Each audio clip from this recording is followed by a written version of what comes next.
Hey, Hannah. Hello. I know Catherine, I see she's already on, but why do we have such a big shift in numbers, do you know, between last week and this morning? I'm not sure. Yeah, because we had more people signed up online. So I don't know if people just forgot or it couldn't work anymore. I know one person emailed me and said they couldn't attend. Yeah, I'm not sure. Hmm. Yeah, that was a major shift in numbers. So I wasn't sure if it was registrations that declined or no shows, or, could I have done something differently? Because I know last week we had little trouble trying to adapt the in person to Zoom only, and so I could have done something different.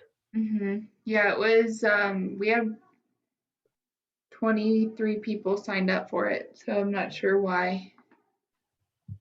what happened. Um, yeah. Okay. Well, if you get feedback and there was something I could have done to bring them back, let me know so I can revise it for next time. Okay. Yeah, I'll let you know what we hear from folks once they fill out the survey. Survey. Yeah. Okay. How many are we expecting for the sales? We have 19. Oh gosh. These are some in-demand topics, aren't they? Yeah, it seems like it. Marketing is always kind of the sexy topic around here. So I feel like we could always fill up a marketing workshop. Mm-hmm. Okay. The lady that was on that's part of the downtown Durango, whatever, maybe you could encourage her to get a hold of me. I'd love to chat Yeah. with her and Yeah, I can definitely. Mhm. Yeah, let me put on my to-do list. Okay. How's married life? She's right here. No, she didn't have married life. Oh, married. Oh, I thought you said how's Mary. Hi, Mary. I didn't know you were here. Yeah, Mary just walked in. I just walked in the office. Are you right? Yeah. Feel free to ask Wendy on that. Sorry, you're right.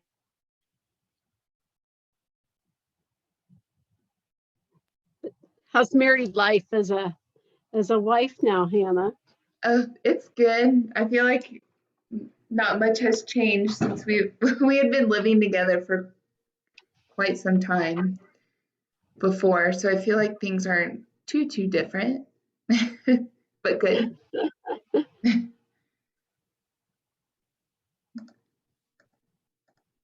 Okay, I'm going to real quick run to the bathroom before we get on.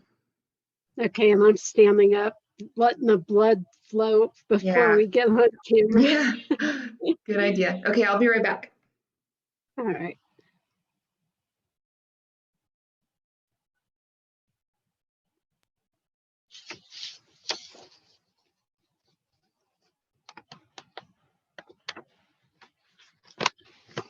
Catherine, I'm sorry we were discussing behind the scenes stuff in front of you. I wanted to touch base with Hannah a little bit. It's all good.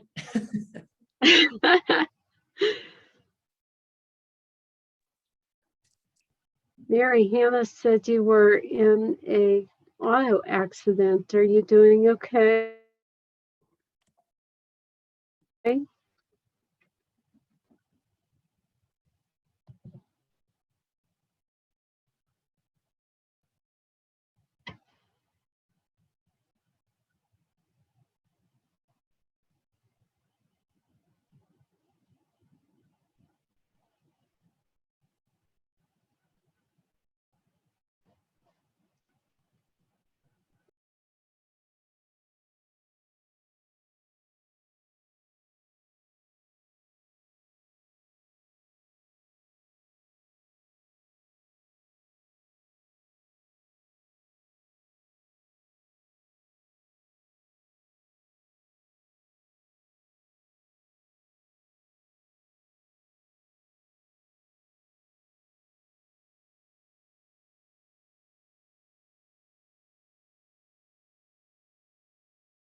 Hannah?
Okay, we'll give it a couple more minutes. See if we have any last minute attendees joining us today, and then we'll get started.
Royce, do you want to go ahead and get started, or do you want to wait another minute or two?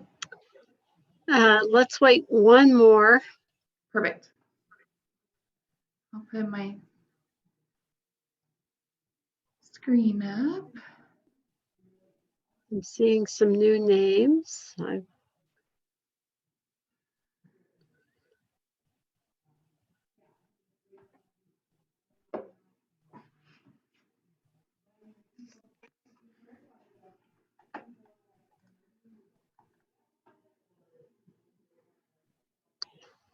While we're waiting this one more minute for the new names I see on the screen, did you listen to the recording, or are you starting at step 2?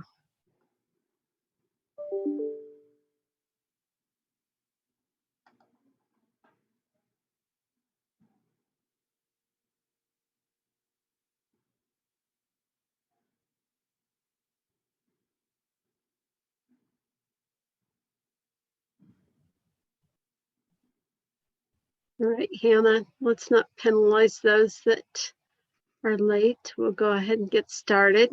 Perfect. Thank you everyone for joining us this afternoon. I'm Hannah Birdsong and I'm the program manager here at the SBDC. I recognize everyone's name, so I'm sorry to Catherine and Brooke who are about to hear this spiel again for the fourth time. But here we go. So SBDC, we provide no-cost consulting, low-cost trainings, and a business course at any time. So if you ever need any assistance, here's all of our contacts. We have probably a team of 20 active consultants that are all specialized in different areas of business. So whether it's marketing, financial projections, SEO, business plan, anything you can think of, contact me. I can get you set up with the right person on our team. So Mary Shepard's the director, I'm the program manager, and then we have Kiki Hooten, who is our disaster recovery coordinator, and she's to assist with COVID. So if you have any COVID related things, you can see her email and phone number down below. So we do have some more upcoming workshops. We have 2 nonprofit ones tomorrow and Thursday, and then starting next week, we will have a QuickBooks online webinar once a week, every Wednesday from 12 to 2 for the whole month of April. And then we have a Grow with Google partnership where we will be helping businesses get online. We have a Google trainer coming in that's going to have lunch sessions once a month for the next 5 months. So exciting things happening. We always have some new workshops, so you can stay up to date on those on our website or our newsletter. And then if there's anything specific that you're needing help with, please contact me and let me know, because if there's a demand for it, I can happily put a workshop together. So today we are going over part 2 of our sales webinar series with Royce. Royce has been a consultant with us for a couple of years now, and she's amazing. If you need any help with marketing or sales, she's our contact person. So if you ever need follow-up assistance after this workshop, please contact me and I can get you set up with Royce. But today we're going to be talking about sales funnels, psychographics, and increasing your revenue. So Royce, I will pass it off to you. Thanks, Hannah. I had asked before we did the introductions how many of you heard the recording, because I'm building up on what I said during part 1 last week. And I would really welcome interaction throughout the workshop. Number 1, I think that you get more from it. And number 2, by it being on Zoom, I think we keep our brain engaged when we interact. And number 3, I was hoping that we could have this as a hybrid class. And so I've designed it for interaction and we've adapted it for the Zoom platform since we can't be together in the same room. But I would love to have you interact. So if you guys could just put in the chat, are we starting at step 2 without the foundation of last week, or did you hear the recording? And weren't able to attend class last week because I'm seeing some new names and just want to know where I stand.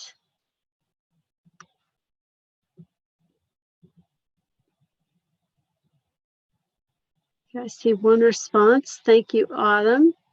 She's at step 2. Brooke, yep, I remember you. We got to role play a little bit and we'll do that today. Terry, okay, wonderful. Yeah, Hannah has recordings. Brooke, since you were here last week, I had asked you as we left in closing to look at your sales appointments you had between last week and this week and see if you could determine whether someone was a D, I, S, or C, and try to speak to them according to their personality type. Were you able to get a practice session in to see what you were able to observe? Royce, I'm real sorry. I haven't been able to do that. We've had a family emergency here. So my husband's getting ready to leave town. I've been helping him. And Ah, it's been kind of crazy. Our website is being staged right now. So I'm not quite ready to jump right into it yet. I'm doing some exploration and trying to perfect the website. Having trouble identifying customers that way because my customer would be just about anybody that's buying or selling real estate. And I think we're going to start with investors and investor groups. And so I'm not sure how to put them in there as a personality type yet. well, Brooke, first off, I applaud you if you're going through a family emergency. Gosh, I can't even imagine just being here. So thank you. And if you're having trouble defining who your customer is, as Hannah said at the beginning, you're free to schedule a one-on-one with me. So thanks for just being here. Appreciate well, thank that. you. I appreciate your being here. I'm learning a lot. Okay. Well, because we have most of you who weren't at the first one, and I want to build on that foundation, I'm going to take some time to review. And forgive my voice, I've been talking since 8 this morning, so I think I'm losing it. But we talked about systematizing our sales and why do we want to systematize our sales with the presupposition that we are all salespeople. And I asked you just to put on that hat that you're a salesperson, despite what role you play in your company, whether you're the CEO, janitor, or both. I invite you to think about the fact that you are truly a salesperson, no matter your role. And we want to systematize our sales to give direction to our employees and our support staff, to be able to train new salespeople as our business grows and we can hire that job out, and to understand more about who your customer is and what their needs are, and so that you have the ability to scale, to grow your sales, to shorten the sales cycle, and to hire salespeople. Designing a system gives you direction to achieve an end result, whatever that end result is that you're trying to achieve. It could be growing from 300,000 to $1 million in revenue. It can be growing from you as your company to 3 outside sales reps. I don't know what your goal is, but it gives you a goal and lets you establish direction to reach that goal. We also said that having a sales system makes you more efficient and effective. There are 3 results you want to get, and one of them may absolutely shock you, and one you may often overlook. The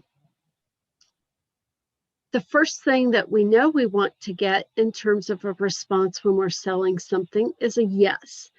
And we all expect that and hope for that. The second thing that you want to get would be a no. And I know that we hate rejection. So I invite you to go back and listen to last week's recording and find out why a no can be an important and very effective answer.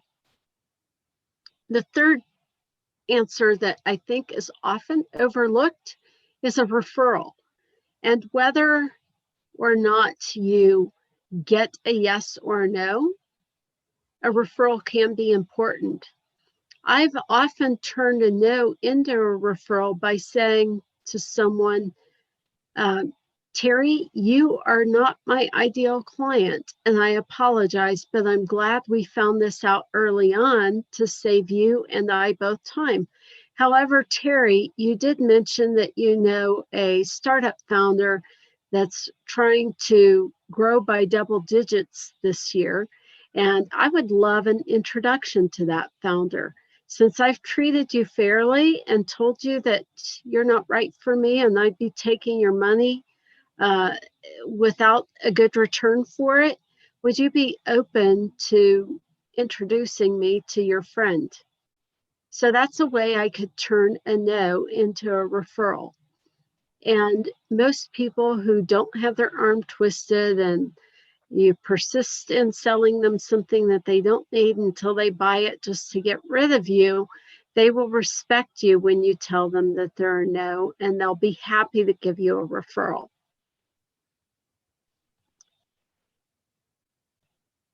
We talked about 3 rules to live by, and I think that just deserves going through it so that you hear it within its context. I won't try to recap that.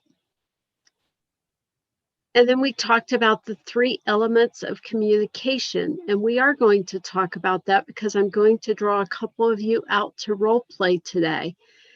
And we have our body language, from our facial expressions to our gestures to the spacing between us, eye contact, posture, and we lose much of that when we are selling on Zoom or doing a virtual presentation like we are today.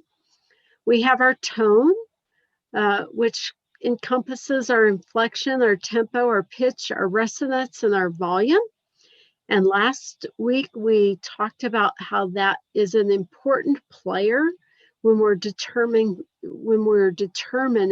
our personality types.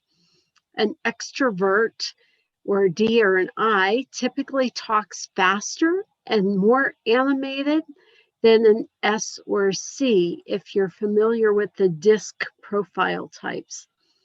And then the spoken word is what we typically focus so much on, but it has the least amount of impact over the other 2.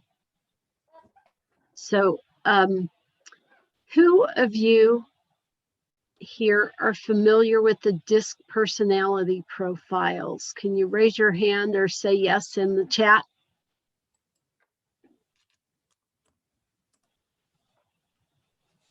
Okay. I'm going to draw on Catherine and Brooke because I saw your hands go up.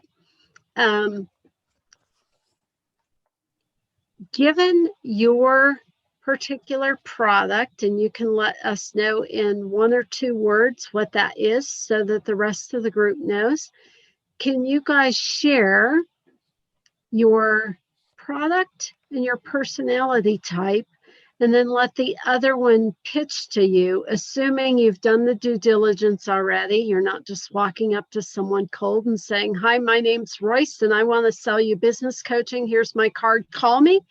Right?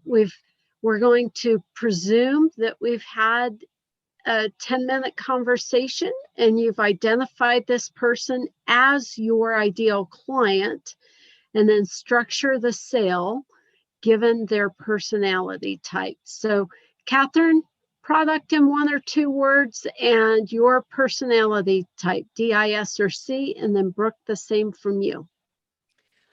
Thank you. I don't remember the letters. I remember there's the driver, the analyst, the quiet one, and then the Gabby, cheerful, social one. Yep. I don't remember what the letters are. I'm the Gabby, social, cheerful one. Okay. Surprise. That's an I, so you're extroverted and people oriented. Excellent. And my business is day-to-day executive administrative services, business to business. Perfect. Brooke, product and personality. Yeah, I'm sorry. Is this my personality type or the one I'm marketing to? Is that yours? Oh dear. I'm kind of a mix of all these things, and kind of depending on the day, I shouldn't say that probably because I'm supposed to be consistent, but um, I'm probably an I or an Okay. S more than others. So, but I've had a lot of trouble determining my target audience. I have a real estate marketing service. And I'm trying to market to anybody doing real estate that's buying, selling, or exchanging. So if anybody has any ideas for me, that would be wonderful. We're staging a new website. We're trying to get that perfected to make sure it sends the right message. Okay, so let's take what you just said for the sake of a role play here. You're an I. So Catherine's going to speak to you, and she's an I too. And she sells executive services. And it sounds like you need executive services, someone to help you get your website launched.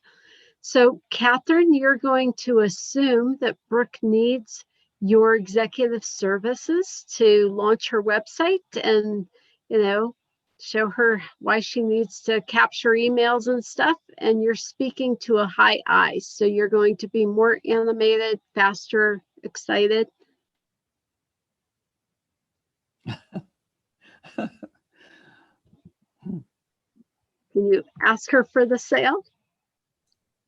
There we go. I can do that once I figure out how to unmute here.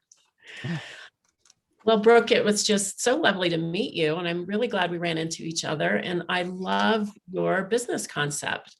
I happen to have a tremendous background in executive services, executive administrative services, and I cannot even imagine how busy you are just trying to go about the art of the deal.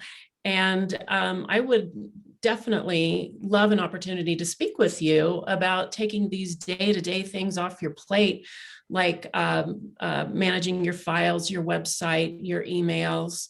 I can arrange meetings. I can make sure that all the dots get connected. That's what I'm very good at. And I'd love to know if you could use somebody like me. Okay. Well, Catherine, that sounds very inviting and appealing. I'm in a little bit of a crunch now because I'm trying to raise some capital to further my my goals and website and everything that's involved here. So how do we work out that issue? Awesome. So let's stop there. I just wanted to hear her ask for the sale, and I'll give you feedback after we switch roles and Okay. share what I heard from the interaction. So, Brooke, Catherine owns a home. You know that she is looking to sell it, and she's a high I, so she's more animated and fun as well. And you're going to assume she wants a service on your website as a seller and sell her your service. Okay, Catherine, nice to meet you in this elevator. You're much shorter than I imagined. Let's see my elevator pitch. I'm looking forward to partnering with people like yourself who want to buy, sell, or exchange real estate. And up until now, the MLS, which is used by realtors that are mainly brokers or agents, have held the market on doing such things. And they also have property for sale, whereas if you're a buyer, we can put you on the map and let people know that you're out there looking to buy a certain property and get people to come in and let you know what kind of property they have that might meet your needs. So essentially we make buyers players in the game too, not just sellers and not just licensed real estate brokers and agents, but anybody who wants to buy or sell real estate. So Wow, that's really fascinating. Yeah, we have a gorgeous house, dying to get rid of it and find some place, a little more exciting. I'm a little over the mountains, and I could definitely do with some sunshine and some warmer weather. And so I would love to hear about how that works. That's definitely more of a service than an MLS. It's just that's kind of a one-sided 60-step process. And it seems like you're kind of a one-stop shop, and that really appeals to me. Well, that's wonderful. Great to job, hear. gals. Okay. I wish I had a prize to give you, but I don't. Just bragging rights. Thanks for participating, and we'll draw Autumn in here at some point. So a couple of things I heard that really plays to the personality types of an I is, Catherine, you said art of the deal with Brooke, and that phrase will stroke an I's ego. Remember last week that we said I's think about ego, influence, and status. So you're really stroking her when you say something like that, which she responds well to. And then Brooke, you had said something that made Catherine respond, wow. And that's your chance to feed on that energy again. And I likes fun, excitement, fast pace. They don't need a lot of data to make decisions. So that's a great time when she said, wow, I like that you jump in there and go, hey, well, okay, the next step is to get started and blah, blah, blah. And you just lead right into that. Remember that our personality types determine how fast we make decisions too. And Autumn, for the sake of recapping something important from last week, I would say that you want to listen to how much money you are losing by only speaking to one personality type. We talked about $3 million being lost in your business from not understanding the personality types. And I do admit that there's Enneagrams and Myers-Briggs, but DISC is just an easy way to throw someone into a type or a trait very quickly within moments of the meeting starting so that you can speak to their strengths, desires, and wants. And I'm going to share my screen for a moment and dive into that because I talked about stroking ego and influence. And eyes, remember, like entertainment, glamour, recognition. And they dislike punctuality, rules, silence, and budgets. So we had two eyes selling to each other, and they needed that chance to socialize and be wordy. You notice that nothing they said was super succinct because they need those words. And they were both very warm and friendly in their interaction. And there was even the joke made about, meeting each other in the elevator. And so they really like to be entertained and enjoy the interaction. Whereas a C tends to be your architect and your accountant. They focus on quality and data, facts. They need you to explain in depth. They can't say wow and just make a decision. They need the charts and data. And they like guarantees and budgets. They want to do their due diligence. They don't like exaggeration or carelessness. They see entertainment as exaggeration. So if you're talking to a C, you'll notice that very quickly. And S needs empathy and approval. They don't like arguments or confrontation. They're really the one that wants everyone in the room to get along and they will make decisions slower and probably have more silence during the conversation than two eyes talking. A D needs you to be very direct and succinct. They're all about results. And while they like the research and data, they want you to summarize it. Like I just summarized, take a look at the fact that you could be losing $3 million. That's a D's way of saying it. If you're a C, you're like, exactly how does that happen? And you need to go through the example I shared last week.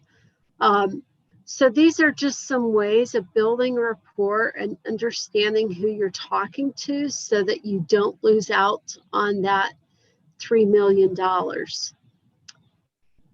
So if you think about the fact that you are selling to your personality type alone, and there are 4 personality types, you're missing 3 out of 4 potential prospects that would say yes to you. So given that, that's basically an overview of last week. We're going to go into some new information now.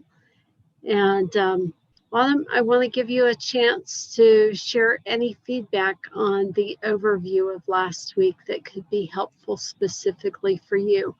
And what is your business, by the way? Well, thank you for recapping that. I do appreciate it. I've had a few ideas and I haven't quite settled on one yet, but when I saw the opportunity for this workshop, I definitely wanted to jump on it. Well, thank you. And it's okay to be early on and not have any of the answers. So I hope you'll take copious notes. And the one thing I encourage people to do is not to feel so overwhelmed that you're drinking from a fire hose, but take 1 to 3 things away that you can implement and chew on first and ignore everything else that's said. So don't get overwhelmed, but take a couple of pieces away that you can actually begin to formulate your business with, okay? Thank you. All right, so we are going to go into the sales process and putting systems in place. Someone had asked last week, well, what is a system? And while I don't have the dictionary definition written down to share with you, a system is anything in place that you can do consistently and repeatedly. And that system will look distinctly different for each type of business, given the average length of time between when a customer decides they might want your product or service to the time they make a decision. We were looking at new cappuccino makers, and we've had several models in the past, all of which had something about them we did not like. And so what's the average time if I'm looking to buy a cappuccino maker between the time I start researching the brands and the features to when I make a decision? And for sake of argument, we'll say 30 days. And so if you are a vendor that's selling cappuccino makers, you want to make sure that you have multiple touch points, preferably somewhere between 7 and 20, with an average being 12 touch points for someone to make a decision to buy. You want to have that many touch points in a 30-day cycle so that you are staying top of mind. And I keep looking back to your brand as a possibility as I'm looking to make my decision. And so in thinking about your product or service, I don't know what that timeline is, but we're going to walk through the steps of a sales process. And with each of these steps, if you could think about your particular timeline and how this applies, you can begin to draft out a system that you could put in place for you and then begin to look at it and refine it later on. So the first thing you'll want to do is establish an agreement. When are they going to make a decision? Well, I'm going to buy a cappuccino maker in the next 30 days, or I'm going to put my house on the market in the next 90 days, or I'm going to move from my apartment to a house before September. Okay, you need a specific answer from your prospect when they're looking to make a decision. Who's the decision maker? And what will be your agreement? Best way I find that I can understand is to put this in a couple of examples for you to see how this plays out. So I'm talking to a realtor about listing my investment property, and there's a renter in there that will be moving out June 1st. Well, number one, I'm the decision maker, so the realtor should only be talking to me. Or should she determine if this is a husband-wife decision or an investment consortium decision? Who's the decision maker? So in this case, she's determined it's just me, and I'm going to be deciding to list the property.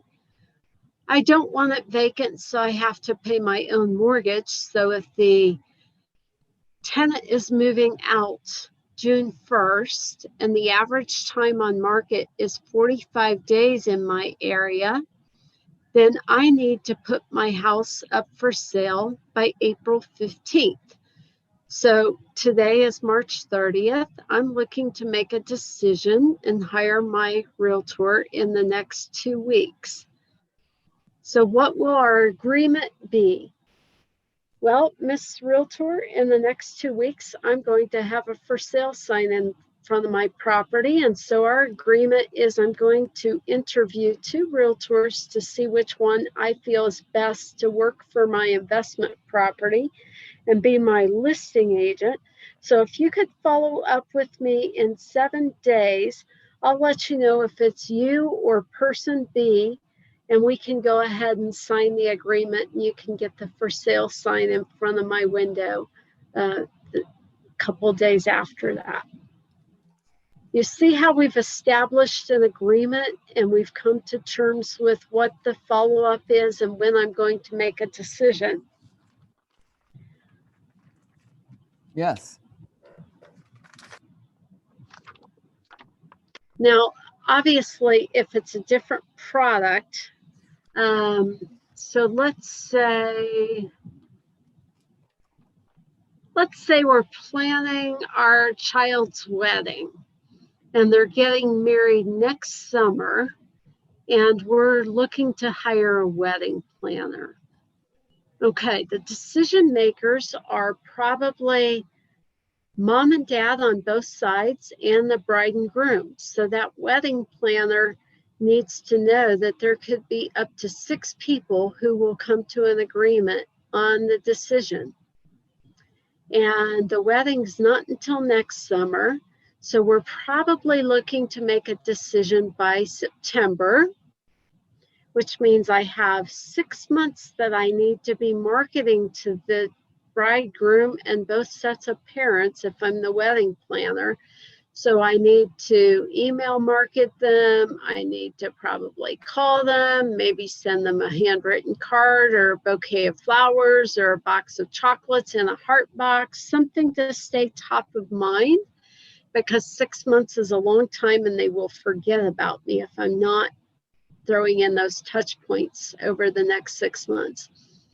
And the agreement will be that by September 1, we will decide which wedding planner to hire. And then that person has 9 months to throw the wedding together and get all the details carried out. So That's what you're looking for when you establish an agreement. And when you do that as a salesperson, it sounds much less pushy than when you're trying to make the sale today, because maybe that person is not ready to make the sale today. My husband and I were in the market for a pickup truck last fall. Well, we weren't in the market. We were in Dallas and figure while we were in the big city, we would start looking at pickup trucks because we wanted to buy one this year. And so I said, I just want to walk around the car lots and look at the differences between a Tundra and an F-150 and whatever, you know, all the pickup trucks we were deciding amongst. And so I thought by saying that we're from out of town, we don't live here, and we're not buying until next year, we could chase all the salespeople away from us and just look at the features and benefits of each model of truck that we had talked about. Well, one salesperson followed us around as we looked through the windows of 4 trucks and read the sticker with all the features. And finally, he's like, well, do you want to take a spin in this? And we said, no, we're not looking to buy a truck. So, you know, by understanding that my husband and I were the decision makers and we weren't buying a truck until next year, the agreement should have been let us look. And had you been kind enough to do that, we probably would have walked up to you and said, you know, trucks are much less expensive in Dallas than they are in Durango, and we have more choices. Can we have your card so we can call you and see what's on the lot next year when we're ready to come back? That's what establishing an agreement looks like. Any questions around that?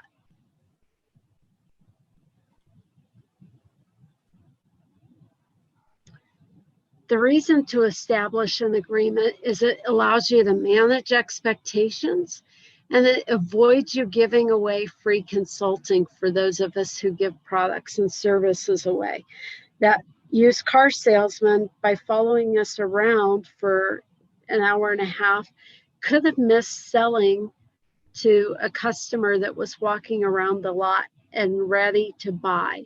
So it avoided him giving away his time for free too. So by giving free consulting, you know, I use that term loosely, whatever it is that you are selling, keep in mind that time is money and you're giving it away for free if you're wasting time with someone that's not looking to make a decision.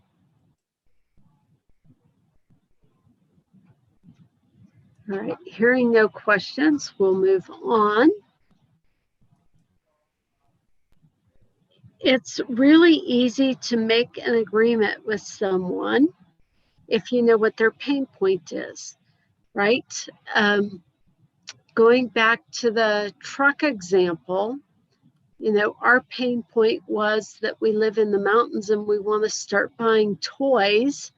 So it might be a pop-up camper or a fifth wheel or an ATV or a boat, whatever it is. We want to start buying toys and we don't have the right vehicle to tow toys right now. And so our pain point is the fact that we can't buy toys. And our pleasure, because we always buy to avoid pain or find pleasure, our pleasure is that we like whatever that activity is and that toy we want to buy.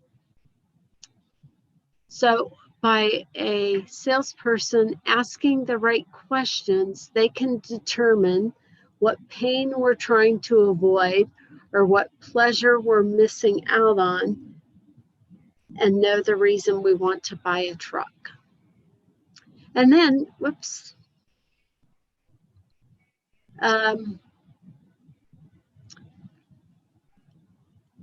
Asking some of these questions can help you qualify your customer. How long's that been a challenge for you? Well, for about a year now, we've wanted to haul toys and start collecting them. What have we done to try to resolve the challenge? Well, we can borrow toys from friends. We can go out with friends on their toys. We can rent toys, but we can't haul our own toys until we change and exchange a vehicle. And out of these solutions, what did and didn't work?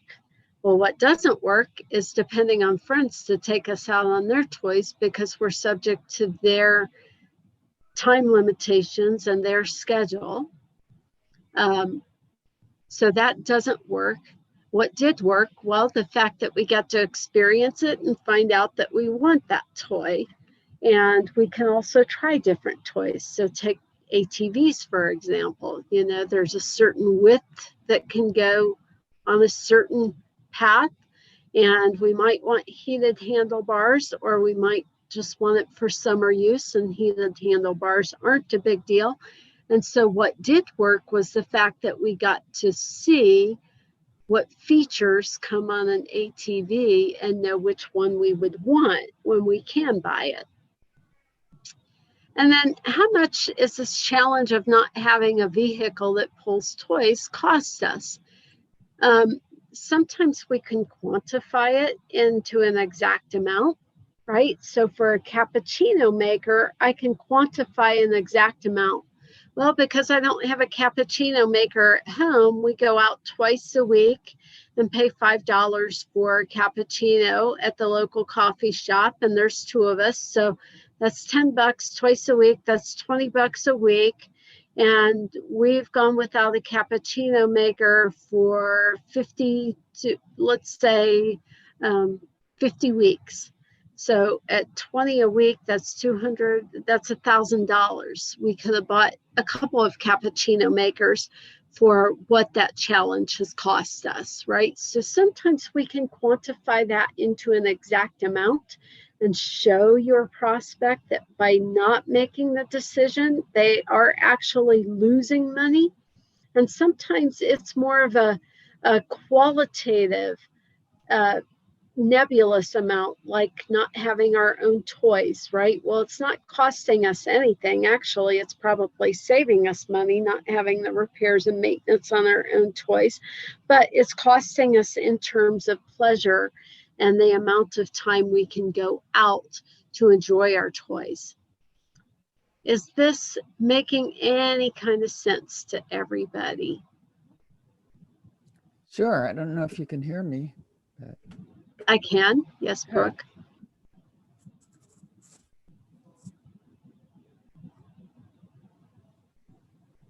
Anyone have questions or want to talk about your specific product or service in terms of their pain point? Okay.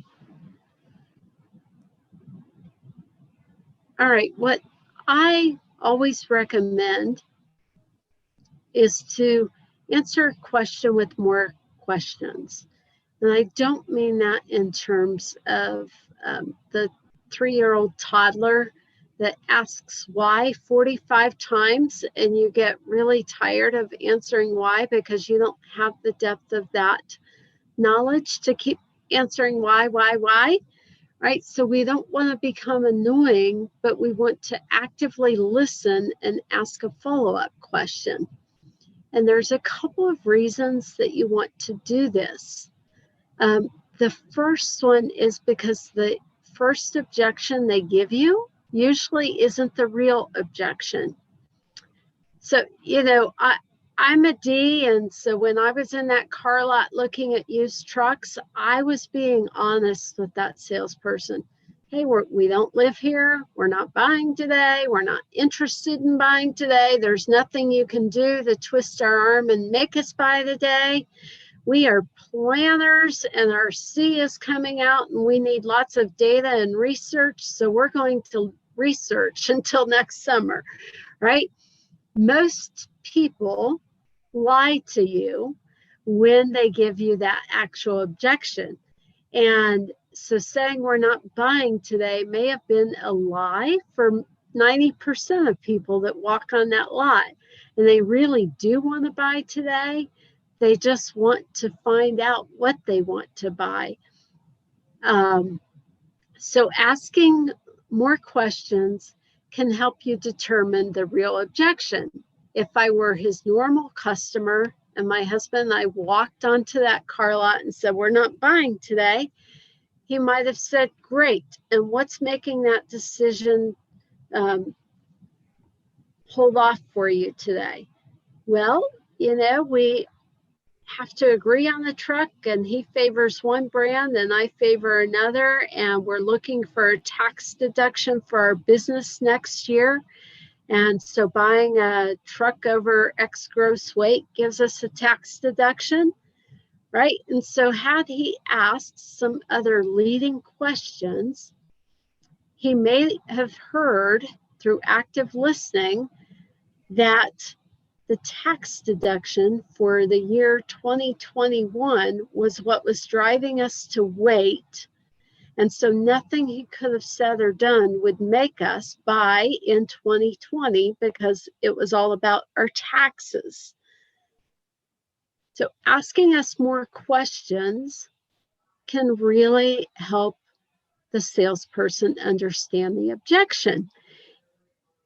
And if he would have been an astute salesperson and heard that, he could have said, great, since you're not looking to buy until next year, how can I serve you well? Would you like my card and you'll follow up with me?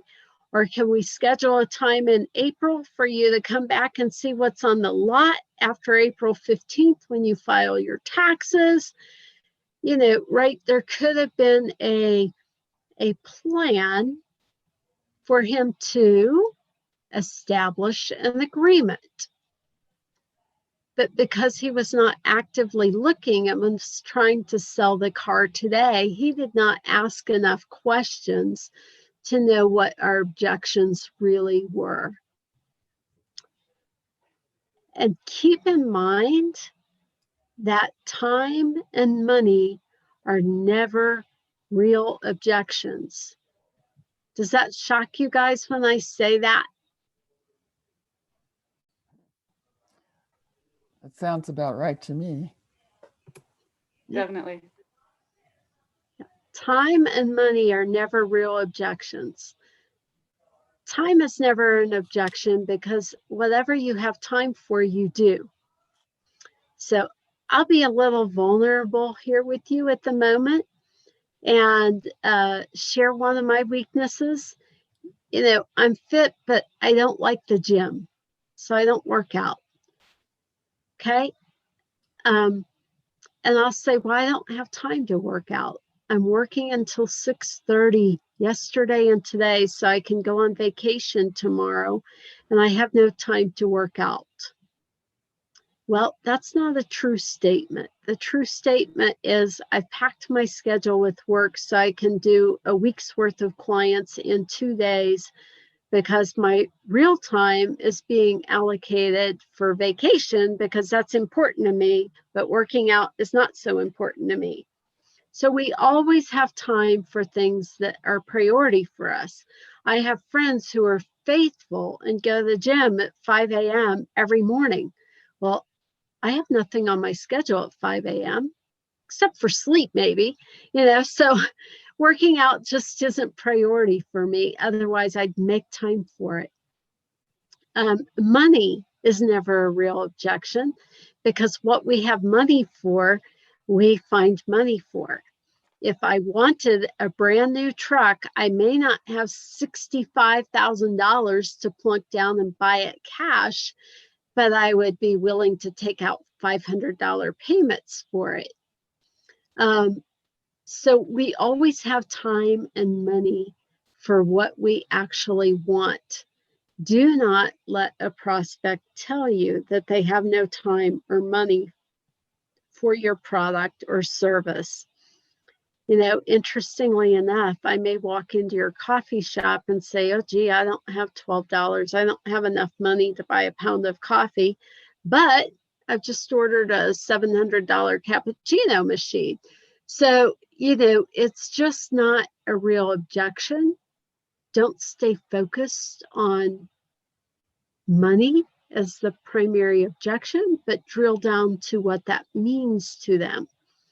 Do they need a payment plan? Do they have good credit, need 0% financing for 6 months? Do they need a lower end model, right? Think about when you go to buy a car, some people buy the base model car, but most people don't. So why do they even make a base model car? But not all of us buy the luxury model with all the bells and whistles, but enough people do. So they usually have 3 grades, good, better, best, small, medium, large. So focus on what the customer is saying to you and overcome the budget by throwing them into the right plan to overcome that budget objection. And there are some key questions I like to ask a prospect when they bring up budget. I'm going to go over these with you because I feel like budget is the number one objection, but it's not relevant to the sales process at all. However, it stops most every salesperson in their tracks, and they never learn how to overcome that objection. I don't know if you guys would agree or disagree, but from 20 years in some form or fashion of sales, that's what I found. And I've sold everything from insurance to $300 jeans, and it's still the same objection. So here are my questions to draw out of your prospect in the conversation. What's your biggest challenge? Well, my biggest challenge is that I can't haul toys. Okay, well, you are buying a truck then at some point. It's just a matter of when and which kind, right? And how many bells and whistles. Or what's your customer's biggest challenge? Well, when I have 12 inches of snow falling outside and I have to snow plow my driveway before I can even get out to drive to the coffee shop to buy my $5 latte, I have no latte, so I need an at-home machine, right? Whatever that biggest challenge is, you want to hear that scenario.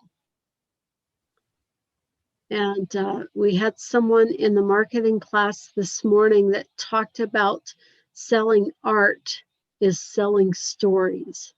And if you can draw out that story and get me to share the story of, I can't get out to buy a $5 latte when I have 12 inches of snow in my driveway, you're hearing my biggest challenge. And what has that cost them in terms of dollars? And sometimes, like I said, you can quantify it into an actual dollar amount, or you can qualify it in terms of lost opportunity, lost fun, right? If I say, how has COVID affected what you've lost in not taking vacations this year? You might say, well, I haven't lost any money not taking vacations. I've actually saved money. But no, what has it lost you in terms of things that we can't quantify? Has it been your emotional health? Has it been sitting on the couch and gaining 20 pounds because you can't be on the beach and in your swimsuit and losing that swimsuit weight? What has that been for you? Has it been not seeing aging parents for a year? It's those intangibles sometimes that mean more to someone and can make them pull the buying trigger more than the tangible stuff. And when they say, well, I need time to think about it. Okay, what has thinking about it cost you? If that challenge, and we'll go back to the latte example, if we spend $20 a week thinking about our latte decision, in 4 weeks, that has cost us $80. Now, that's a very small example, and some of you are selling SaaS software to track your customer interaction, and it's costing businesses thousands of dollars for not using you. So think about whatever it is you sell and how long someone waiting to buy is costing them.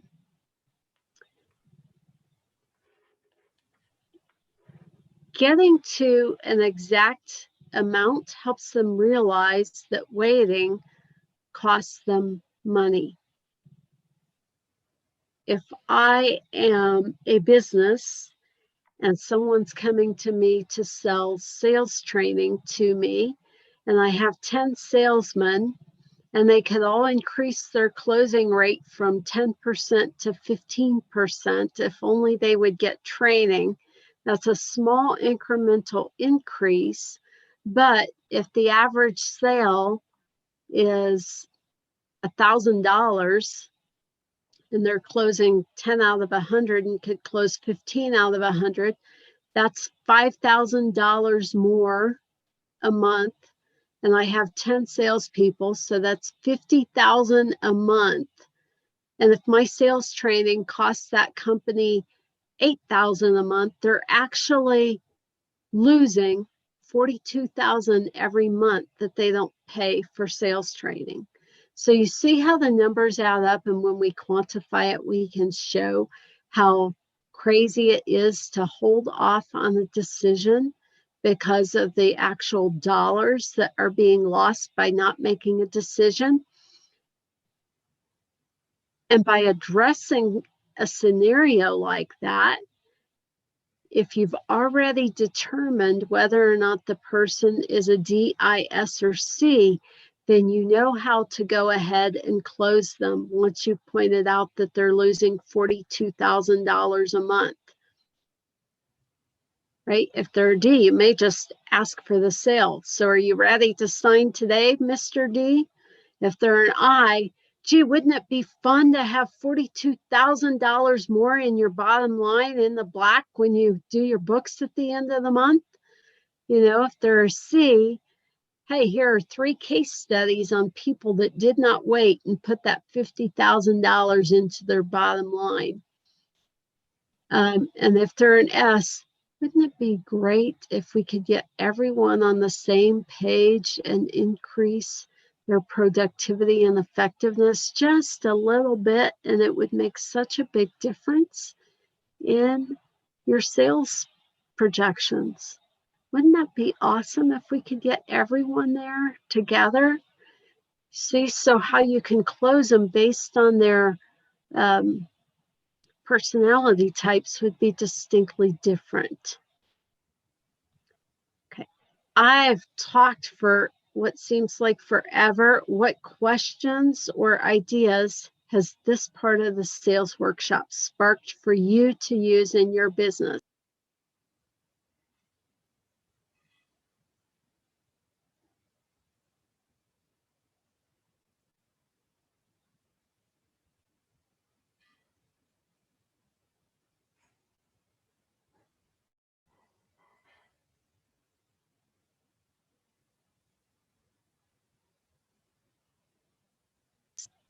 No questions. Okay. Are you identifying your customer's pain point as we talk about this? You know, I've used everything from intangible services like sales training to products, you know, a big expensive product like a $65,000 truck and a $5 coffee. So somewhere along the way, your product or service is very similar to one of those. And I'm hoping that you can identify the pain point that you're solving with your product or service.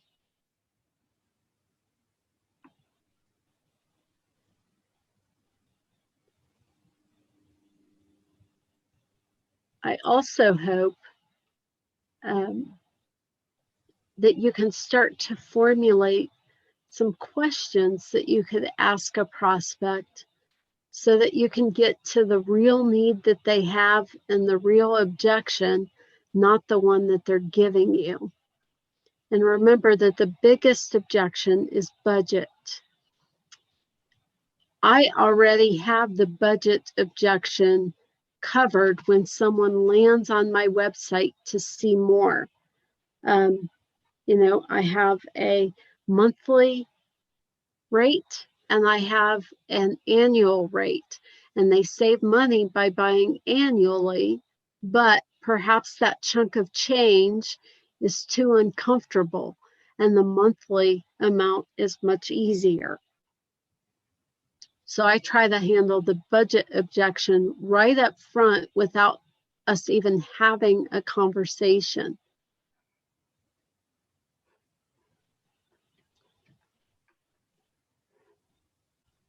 I have a group training program, which is a 30-minute targeted training on a topic every month, and it's $27.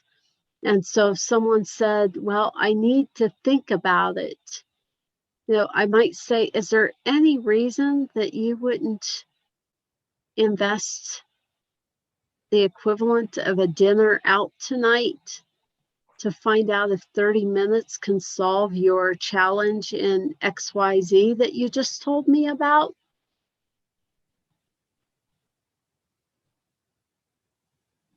And when you put it in the perspective that it's the equivalent of a price of their dinner that they go below eating out, it makes it sound so minute that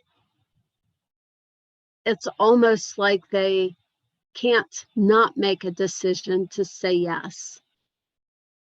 So we break it down to the ridiculous.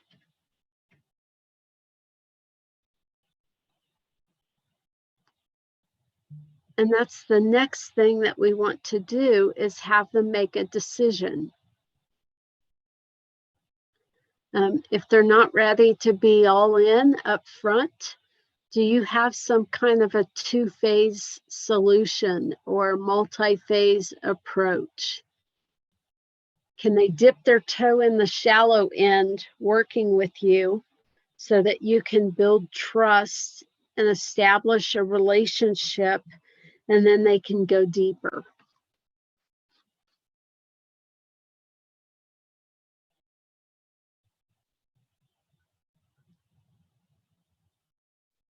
Once they've made that decision, you want to fulfill on your promise, because you have told them that I understand your pain point. We've established an agreement that you make the decision, and this solution to your pain fits in the budget. And so this is what we do next, and I'm going to fulfill on my promise. And again, that promise is different depending on what you offer. So as the sales trainer, if I've told you I can do a minimal increase from 10 to 15% in your closing rate, now I'm going to fulfill on that promise. We're going to go ahead and get the sales training scheduled in your company with your team of 10. And I may even have some caveats. If within 90 days you're not seeing an improvement in the closing ratio, I'll give you an additional free month of training. Or if within 90 days your team and I aren't gelling and getting on the same page, I'll give you half your money back and walk away, or whatever it might be. My cappuccino maker, if it doesn't give me the best frothed milk, then I may not feel like I'm at my favorite coffee shop. And so do I get a refund if it's only a week old, or if I've only used it once or twice? So whatever that promise is, you want to tell them exactly how you'll fulfill on that promise. And then maybe offer something that gives them some comfort if they don't feel that you've fulfilled on their promise.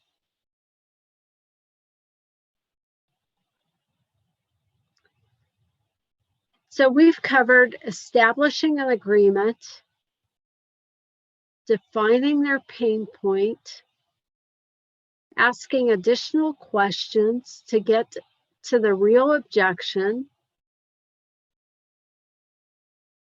agreeing that they do have the budget for it if you really can't solve their problem, and getting them to make a decision.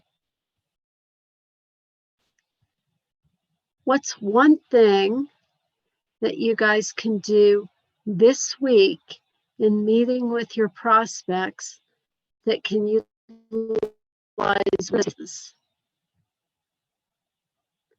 I'm just going to have you go around the room. Autumn, I'll start with you. Since you're checking out businesses you may not know, but imagine your ideal scenario.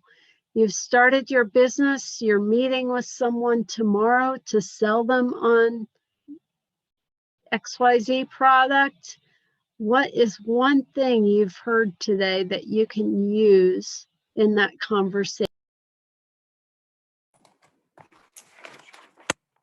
I think using the questions to keep drawing out what the actual sort of holding point would be. Yeah, I've actually been on the other side of this very recently, having been tried to be sold a couple things recently that I wasn't actually in the market for. So seeing a different perspective, and then hearing what you said about your car shopping experience, that was kind of mind blowing.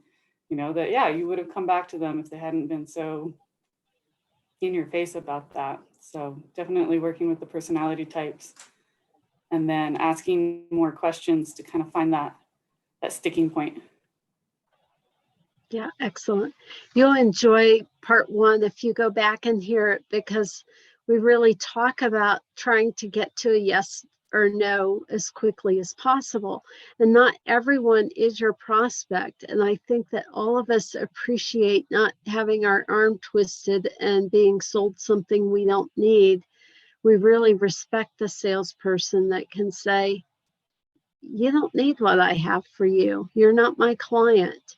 And it's always uncomfortable when we're on the other side of the fence and we're being sold something we don't want or need, isn't it? Definitely. And Hannah said she would send me that webinar from last week. Perfect.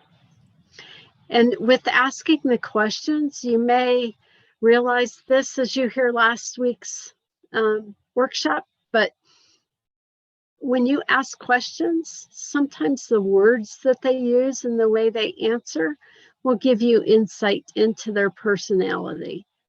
You know, if I'm trying to sell sales training and I'm speaking to an S, her question may be, well, how is this going to help all of us develop a culture that really speaks to the team and gives the team life, right? Because she wants everyone to just get along and for us all to be friends. And so she's talking about the team as a collective whole, because that's an important result for her. Whereas the C is interested in the numbers. Well, how's this going to help us improve over last year? What results have other companies had over last year, right? And they need the data and they need the bottom line. And so even the way they ask those questions can give you insight into what's important for them so that you can answer the question in a way that they really feel valued, because you understand what's important to them. So I would invite you to listen to that in regards to asking some questions. All right, Brooke, how about you?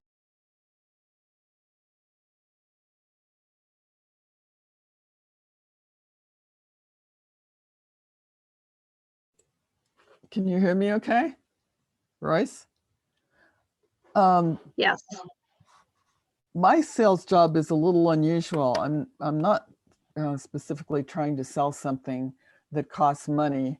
I'm trying to sell people on the benefit of putting properties in the database, because the more properties that are in there, the more opportunities will exist for everybody involved. So mine is a little bit kind of unique. And one of the things you talked about made me think of one of the big selling points, which is like a buyer maybe that would have poor credit who wants to buy a home for himself or his family, or herself or her and her family. You could actually go out and request seller financing so that they have a chance to build their credit. Often the sellers, might do that just because they would like to make not only the cost of the sale, but they can charge interest. So I'm doing that on one property right now. Perfect. Actually, when the rates were up a little bit higher. So I got a nice interest rate coming in on top of the purchase price of the property. So that was one of the things that I Yes. thought of while you were talking. Excellent. Yeah, having some of those nebulous services can make it more difficult to express. But you're right. You're answering someone's problem or pain point of not having the credit to buy a house, and it's a win-win for everyone involved. Yes. Catherine, how about you?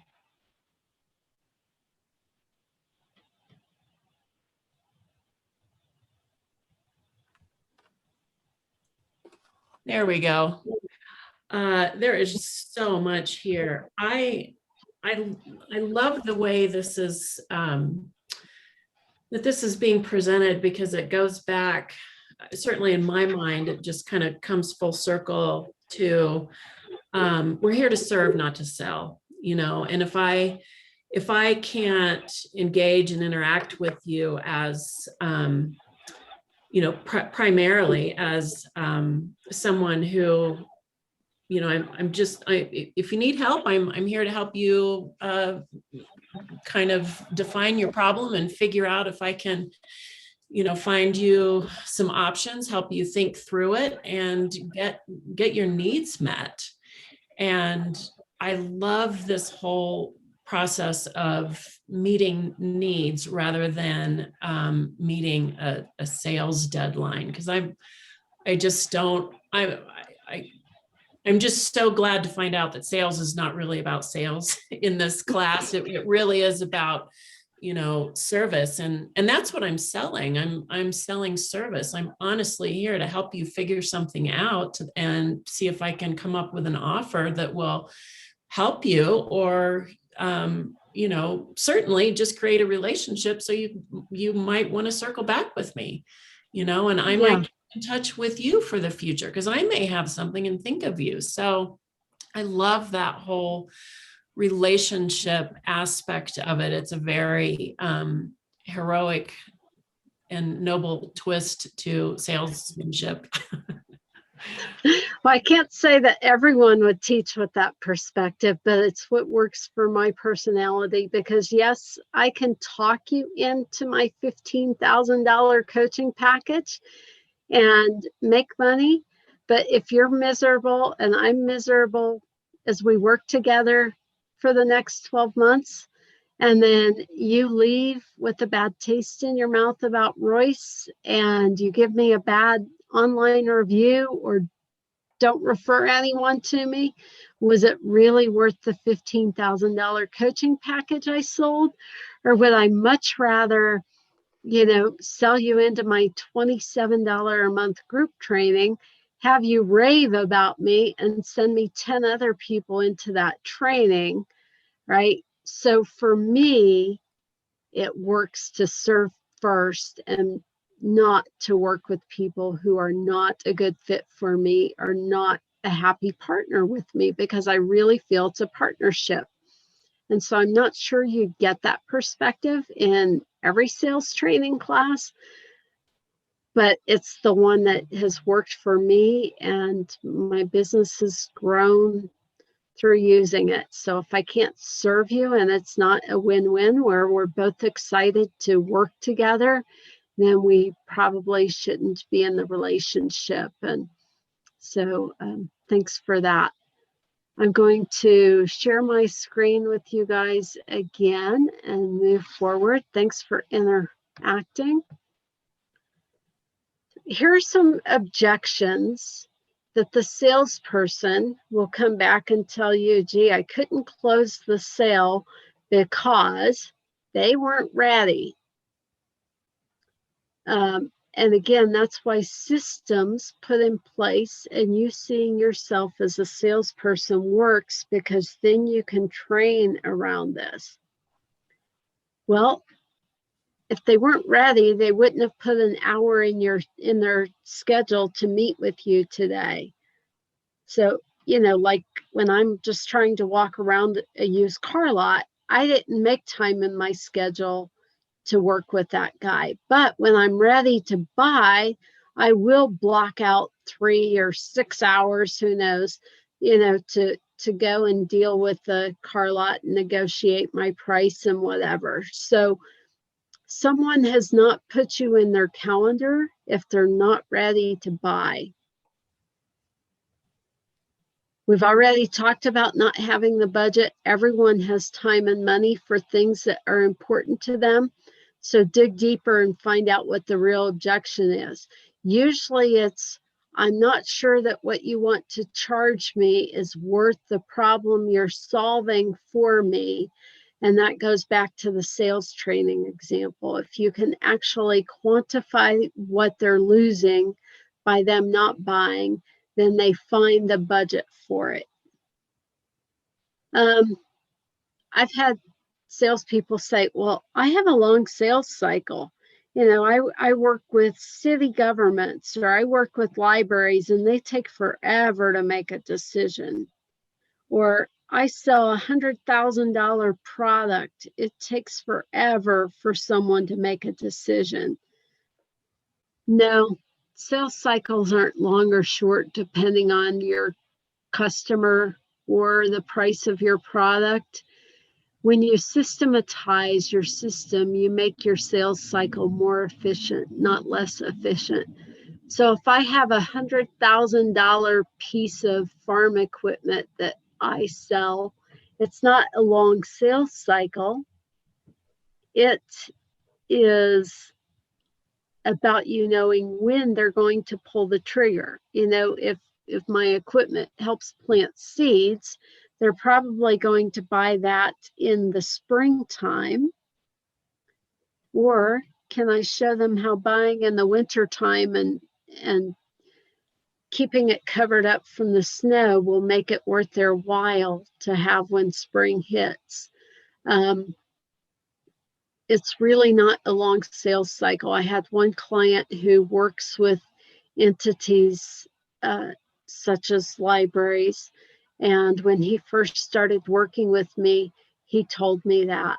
And after about 5 months of working with me, he shortened his sales cycle and was getting twice as big of contracts as he was when we started working together.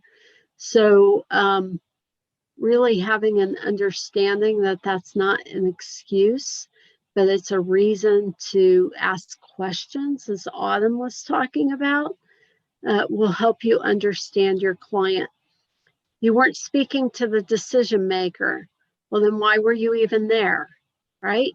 If my husband and I are buying a truck, they shouldn't be visiting with my 18-year-old college teenager.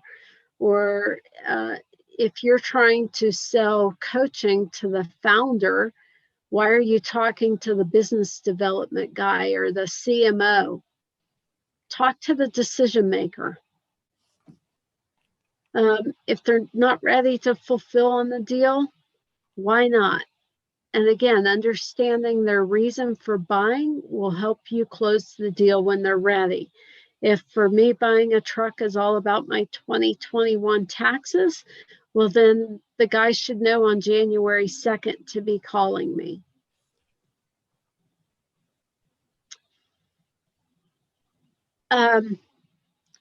One thing that just really rubs me wrong is when we buy our house, our car, or our insurance for either of those things.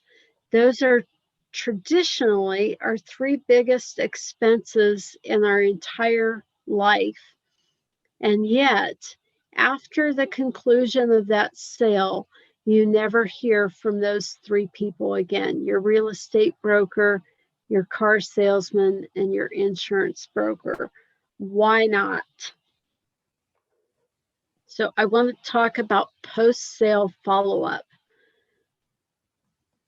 Number one, you want to make sure that the buyer doesn't have remorse and that you really did fulfill on your promises when they bought the product and that they're happy. It's also a good time to ask for referrals.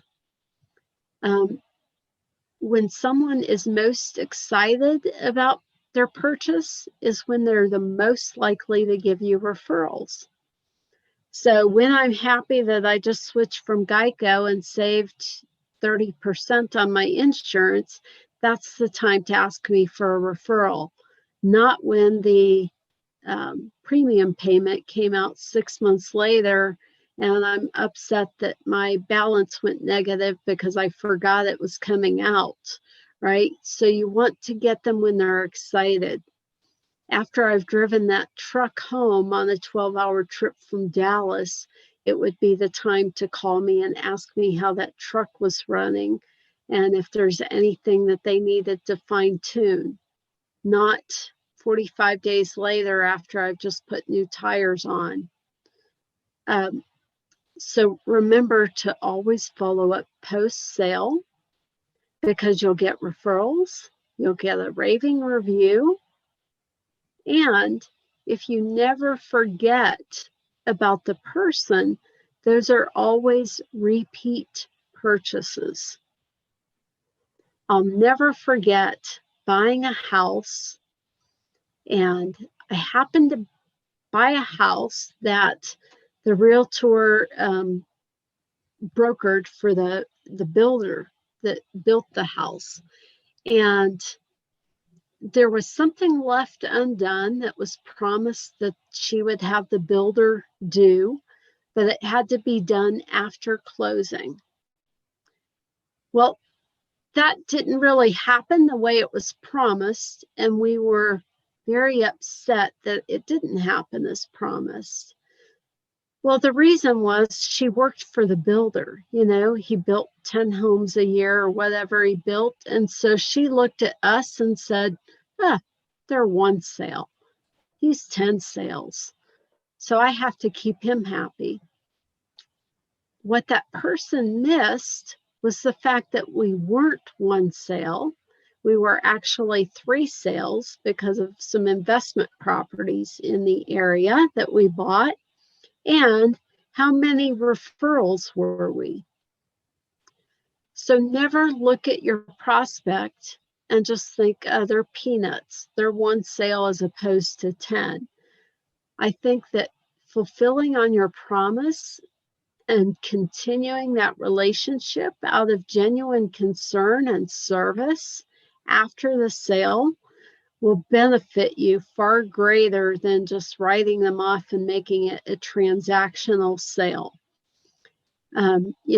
Oftentimes in the sales world, you will hear transactional sale or relational sale. And again, my preference, and not everyone believes this, and that's okay if you don't, but my preference is that everything in life is relational.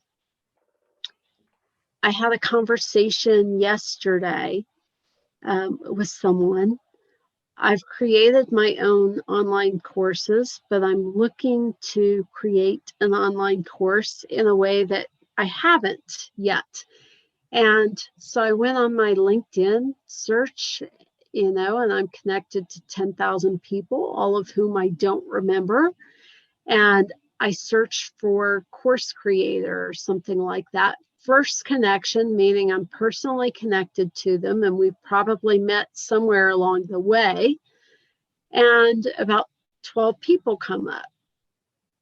Well, one name stuck out at me because I remember her from about 6 years ago in this group I was a part of, and we've not spoken for 6 years. And she was the one I chose and met with yesterday. And so that's where building on that relationship and continuing the relationship can be beneficial for you. We had lost touch for 6 years, and I would have never reconnected with her and purchased, a $5,000 product from her had I not searched for her. So that relationship is so important because you never know what the future holds.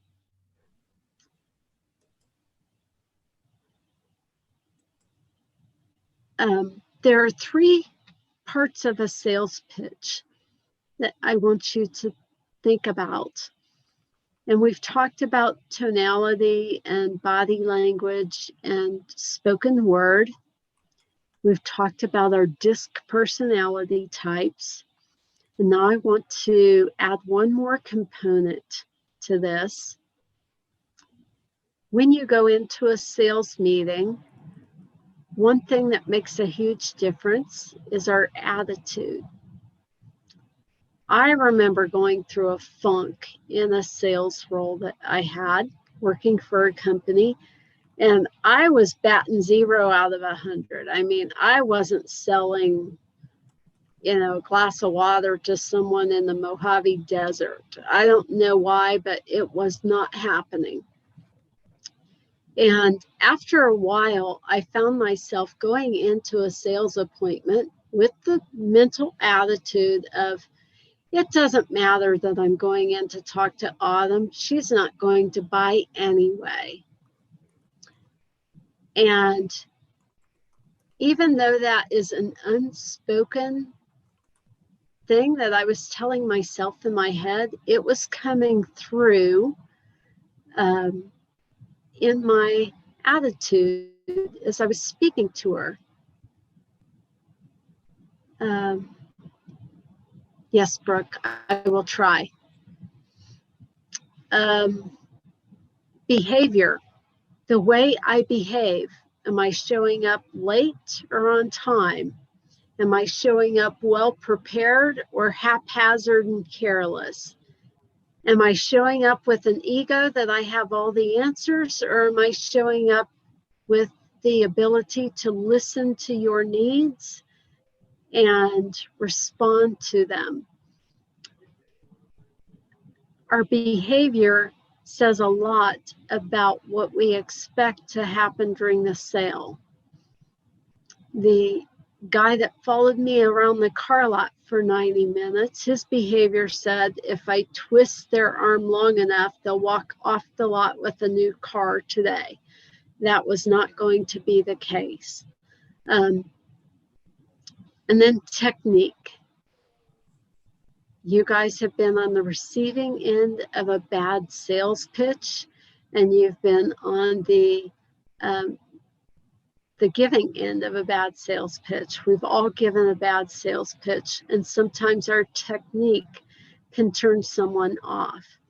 And it could be because of their personality type or because of ours.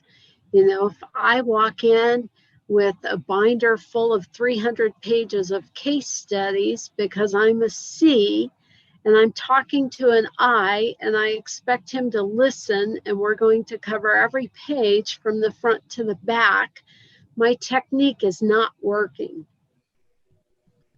So there are 3 parts, and the word apt comes to mind. ABT is a little misspelled from the word apt, but it's a way for you to remember that acronym: attitude, behavior, and technique.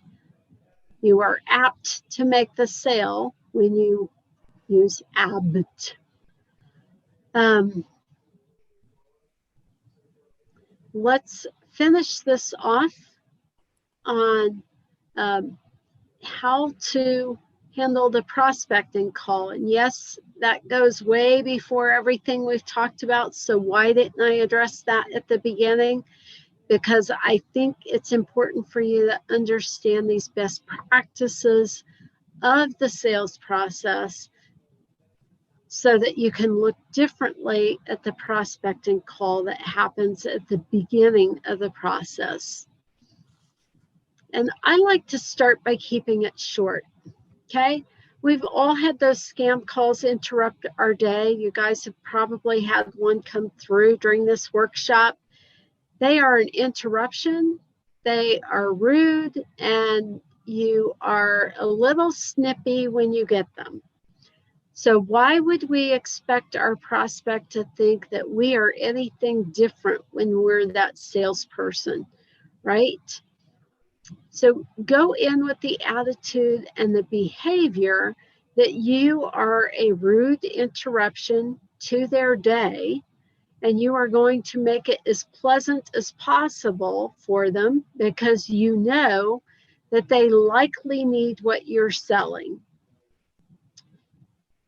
And so I like to open by saying, hey, I'm Royce King from Your Startup Coach. Do you have 2 minutes? Because I think that you and I have something that we can both relate to, or because I think we have synergy, or because I think there's a win-win to working together. Whatever that line is that you're comfortable with, do you have 2 minutes because, and then tell them why. If they say yes, only take 2 minutes. Again, you are a rude interruption to their day. So make sure that you can ask a powerful question that says, hey, we need more time. So if I'm talking to Brooke, Brooke has admitted to us today that she doesn't quite know who her customer is. And right now, all she can come up with is it's anyone that's buying or selling a home that sees a pitfall to the MLS. So I might have a question ready for her. Hi, Brooke, this is Royce King from Your Startup Coach. And hey, I work with entrepreneurs who need to really define who their customer is so that they are able to effectively have conversations and close sales with those ideal customers. Are you having a hard time defining who your customer is exactly? I've taken about 40 seconds, huh? I guess I have to say yes, right? You've really Exactly. pinned it down well. Exactly. So I've taken 40 seconds. I've got her to a yes. So now the next step, and thanks for role playing. I didn't know you were there. I would have asked you. The next step is, hey, well, Brooke, it sounds like working together could solve that challenge for you very easily. Could we schedule 30 minutes when you and I could have a discovery call and you could tell me why you're being so challenged with defining who your customer is?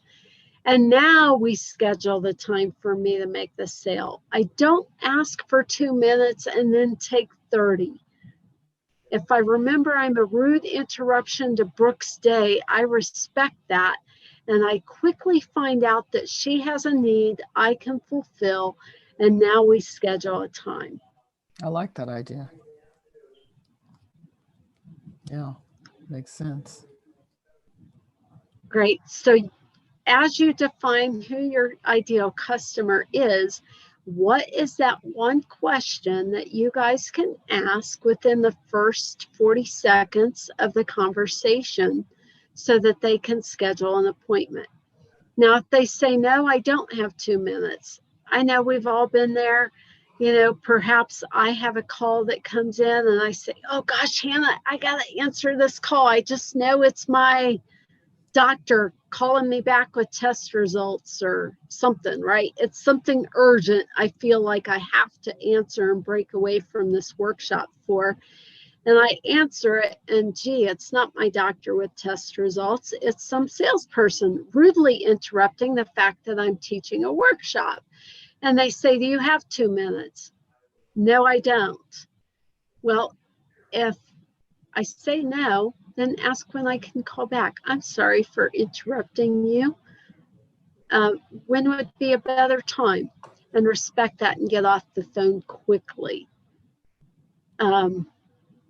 hopefully that helps. And all of the steps after the call with your prospects sets the stage for you to understand why I would stage a call that way. So tell them why you've called, and then you can even put the ball in their court. And a high D likes this. Hey, Brooke, if I tell you why I'm calling, could you decide if we need to schedule more time together? And then that question that I framed about, I work with entrepreneurs to help them define who their customer is. She's already decided, oh gosh, yes, I need to work with Royce, right? But by speaking to her as a high D that needs to be in control of the conversation and saying, you decide if we need to schedule more time, that doesn't sound like a pushy salesperson that's trying to twist your arm and buy something you don't need. It sounds like I'm letting the prospect control the conversation and determine if we need to get together. Good idea. And then I might say something like, Brooke, based on what you're telling me, it sounds like it would make sense for you to invite me to discuss this further. Or may I suggest you invite me to discuss this with you further? It sounds like it makes sense for us to talk, wouldn't it? Some way of, again, leaving them in charge and not being that pushy salesperson. And those are just some lines I've used. They may not work for you, and that's okay. Sound like you, don't sound like Royce, okay? All right. Good advice. That don't sound like me. I didn't mean it that way, of course. I do. That works for you. I have to Exactly. develop what works for me. Makes sense. Yeah. All right.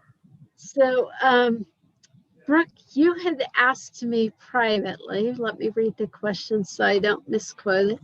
If you have time, could you address other ways to connect or make contact through LinkedIn? And while I pull up my LinkedIn page, I will let you guys tell me if we have time. Do you have questions or thoughts you want to share based on the sales conversation we've had? Yeah, I'm sorry. I don't know if it's my turn to talk or not, but Anybody? I don't know if you or anybody else has had experience through LinkedIn that I might benefit from knowing. I know I guess you can announce on there you're conducting a talk or a class or whatever, but are there other ways to engage people that anybody has discovered that might be beneficial to all of us? Yeah. Let me address that after I hear if there's anyone that has questions on the sales information we covered.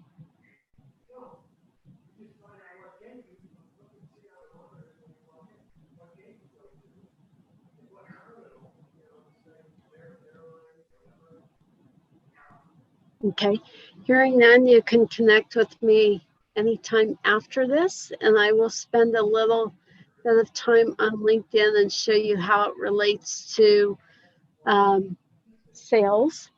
So the first thing that I asked of you guys was if you could go online, and if you use LinkedIn, give me a recommendation. So this comes into play with sales because the more people say you are credible, the more likely you are to make a sale. So Brooke and I are not connected, but if we were, I could go in here and ask her to give me a recommendation. So there's a little button. Let me go to my profile and I will show you how that works. Hannah, I'm going to use you as an example, and that way when you get a crazy message, you'll know why. So Hannah and I are connected. Hannah, what are you under now that you're married? Hannah Birdsong Fetters, I believe. I don't keep up with this regularly, so it might be a good, bad example. Yeah, you're not coming up. I know we're connected. Yeah. Huh. Maybe We I are not. accidentally did something to my LinkedIn.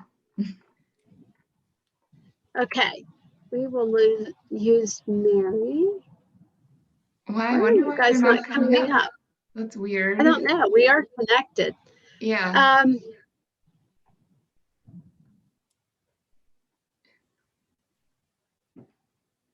We're not. That's why.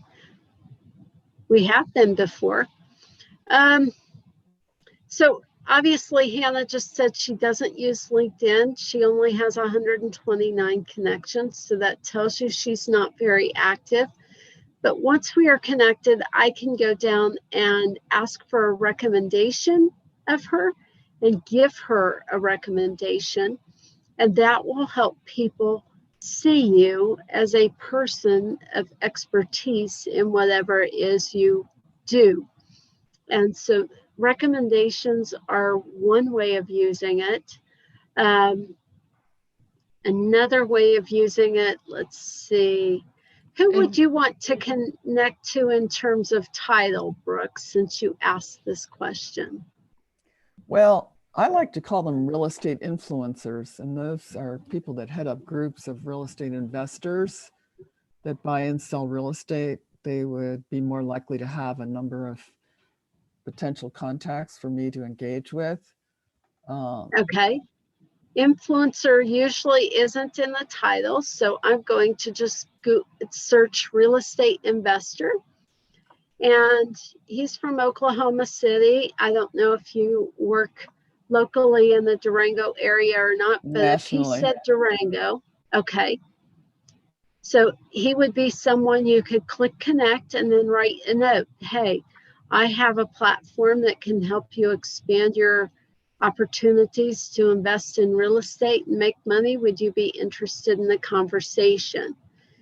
Wow, that's great. I just saw. I never knew that was there. That's right inside LinkedIn.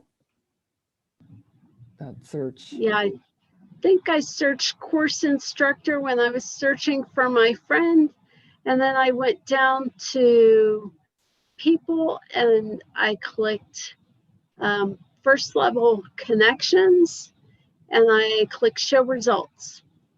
And, here's some people I'm connected to, 491 course instructor, lead instructor. So a lot of these are college instructors, and you can see by their title, and that's not who I was looking for. So you can find any type of person who is your decision maker. I would search for founder and people, and all of these people would be potential prospects for my coaching program. I could call Graham. And again, I'm not going to sell him on my coaching program yet. I say I work with founders worldwide. Would love to have a conversation with you and see where Mellow Quest is and what your number one challenge is for this year. Could we have virtual coffee? And then during that coffee conversation, then I determine if he has a need that I can fill or not. Did that help answer the question? Absolutely. That's very informational. Okay. Oh no, Thanks, Autumn's Royce. baby. I was just reading in the chat. Autumn had to leave us.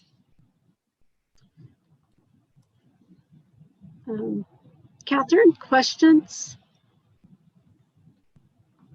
Here we go. I'm in the kitchen. I was stuffing my face, so I had to had to go offline. I don't have any questions. I love what you said about contacting people on LinkedIn and how you went about that conversation. And I desperately need to get a LinkedIn profile created that is pulled together and professional. So I'm really looking forward to whatever information comes my way about who can help me with that. I can actually, Hannah, how long ago has it been since we covered LinkedIn in a whole class? Maybe that's one that could be repeated for those asking these questions. That would Yeah, be I great. think that was back in September, I believe, or October, sometime in the fall. That would be great. And even other social media. I don't know if anybody else needs that like I do, but any insights relating to social media would be great. Yep, from my that perspective. was back in the fall. We did a whole series on that. So if there's enough requests, maybe that's a class we can repeat. Well, Great. Hannah, you always have some great insight or a word or two that add value. Do you want to say anything? I don't think I have anything at this time, except for if I love hearing of what you guys are topics that are you're interested in learning more about. So if you ever, after this class or anytime, think of anything else you are being challenged by or want to learn more about, don't hesitate to shoot me an email or give me a call, and I'm happy to work with our consultants or find someone who can teach those topics, or at least get you connected to the right person. So I love hearing the live feedback. That's really helpful. Great. Good to know. Yeah. Excellent. Well, I know there are no other questions because I've asked that. So I think we are finished for today, aren't we? Thank you, Royce. I My really pleasure. appreciate all the insights. My pleasure. Thanks for being here. Thank you guys. All And right. again, if you need help with anything, don't hesitate to reach out. Great, Hannah. Well, Thank thank you you, guys. ladies. Yeah, thank you. Bye-bye. See you Bye. again. Bye-bye.